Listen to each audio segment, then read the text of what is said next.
everybody right now. I mean, no matter what avenue of life you come from, what faith, you just got to get right with God right now. We got our sister right here in front. She got one wing from Sharon, waiting on another one from Jesus. Everyone else is just waiting on here. All right.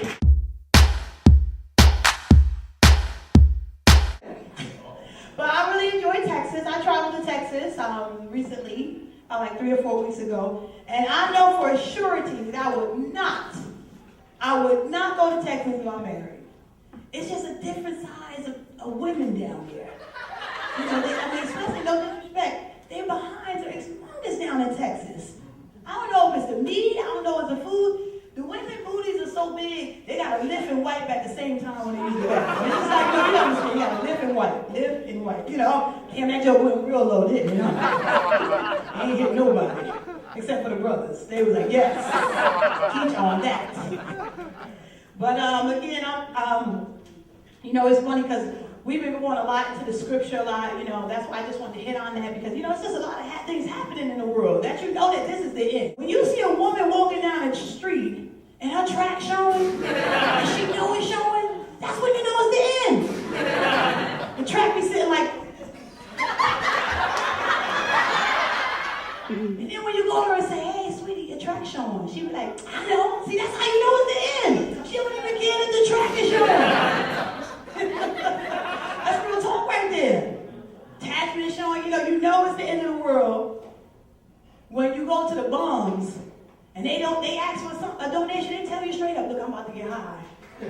You gonna give me some money? They don't even hide like, I gotta get back to my job, I lost my job, baby's hurting. They tell you straight up, I'm about to get high right now. I need $5. Then when you give them like, all I got is $2, damn, that's all you got? That's how you know it's the end of the world coming. They may ask you for more money. And they'll tell you straight up, I need more money. You can't help me out. You won't block your blessing. You be like, here, take that $5. May God be with you. He might overdose, but look, I ain't blocking my blessing. How about that? No. Everybody like that. How's everybody feeling up in here? All right. Everybody feeling okay? So anyway, I've been trying really hard not to talk about a lot of issues, but it's just a lot going on right now in the world. Am I right about it? There's a lot happening. But we have to be, show love to each other. That's the biggest thing, showing love and respect to each other. And get in that holy book. Am I right, sister? That's right, you got to get in that holy book. I mean, the scripture is totally low because everybody's talking about empire. I say, you want to talk about some drama? Read the Bible. Got men sinning. The Bible, man, that's more drama than a little bit up in that scripture. Am I right about it? Shoot. That's why we joke. People want to argue about, well, who's in the Bible? Are they white or black? Now, I got to contest on some areas. Sometimes it's just universe. Sometimes it's talking about white. Sometimes it's talking about black. Especially with Adam and Eve. Now, when Adam and Eve, when they ate from the tree that they didn't supposed to eat from, he was Caucasian. You know why? Because he only covered himself with a fig leaf after he ate. Brother. Is that going over well? Nobody catch that one either. Your brother, he can't cover himself with a fig leaf. He's going to need a branch. But that's how we know Moses in the scripture. Moses, he had to be a black man. You know why Moses had to be a black man? Because when he went to the burning bush, what he did when he went to the burning bush? He brought a black him out. He about to smoke God up. No, Moses was a black man. I mean, come on, baby. This is just comedy. Come on now. We're trying to keep it clean right here. God was like, is my messenger trying to smoke me? I said, see, I hate when God come to church. He always going to a hard scripture. What page is Genesis on? Don't get upset. You're sitting in Sister Ulame's chair, so she ain't going to help you. She upset that you sitting in her chair. You're like, everybody know that's my seat. She should have known that. I didn't know I come late. That's my seat. You know how we real territorial in the church when we get ready to sit down, right? Even though they come late, they be like, that's my seat. That's right. No, who get there first and they who seat it is. The best pastor is who they go to charity. That's who get to sit there first. I'm just keeping it real. I want to shout out to my Latino sister. What are you, ma'am? Your mommy asked? Boricua? That's Puerto Rican. Give it up to my Puerto Rican sister over here to the right. And all our Latino salons still around charging $25 for chemical relaxers. It's cheap as always, ain't it? Doobies, $5. Who doing hair for $5? They just be cutting the black market down. No, then. I think the natural phenomenon is really knocking them out the box. Because, they be ready to do some relax up in your hair. You come up with your hair looking like this. Hey, can you straighten my hair? Mommy, I'm sorry. This is too much work. You only paid $20. What do you want?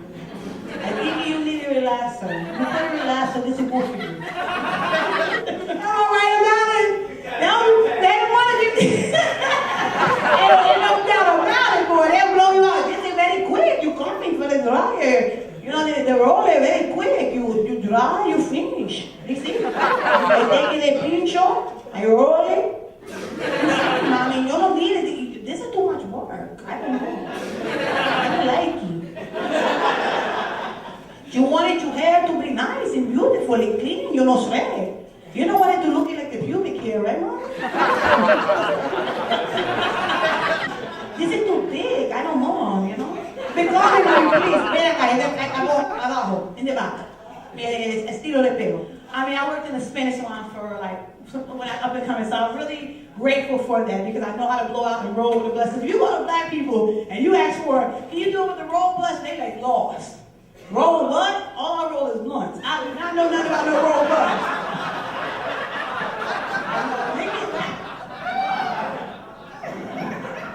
That's all I know. I don't know how to roll no roller brush. That's just what it is. But no, give a shout out to my Latino sister. ¡Epa! ¡Epa! De Rosa, pollo, de habichuela, yo me gusta, dice huele bueno. And the problem is, I had a young guy in my class, and his name was Juan. And, he came over from Mexico. He wasn't Puerto Rican, he came over from Mexico. And when he came over from Mexico, he wanted to learn the culture so bad. So when we would have spelling bees in class or English, the teacher would come to us and give us a word. Her name was Miss Glendy, and she would give us a word. And the word she would say, we had to take the word, she would say, hippo. Use hippo in a sentence. The hippo stays at the zoo, and the Brooklyn Zoo. So that was our sentence. But Juan, he didn't know the code, he didn't know the language yet, but he was so anxious to want to learn. So one time the teacher asked him, she had used the word. She said, can anyone use mushroom in a sentence? So Juan, that's not even a part. You don't even cook with mushrooms, and the Mexico, they don't even know what it is. They think it's a fungus, we get what it really is. They're just we don't cook with mushrooms. So he wanted to use that word so bad. So he stood up and, she said, okay, so Juan, use mushroom in a sentence. And he goes, okay, 1 minute. Okay, are you ready? It was me, Francesca, Maria, Venezuela, and Choquita in the car. It was not mushroom. There you go. See,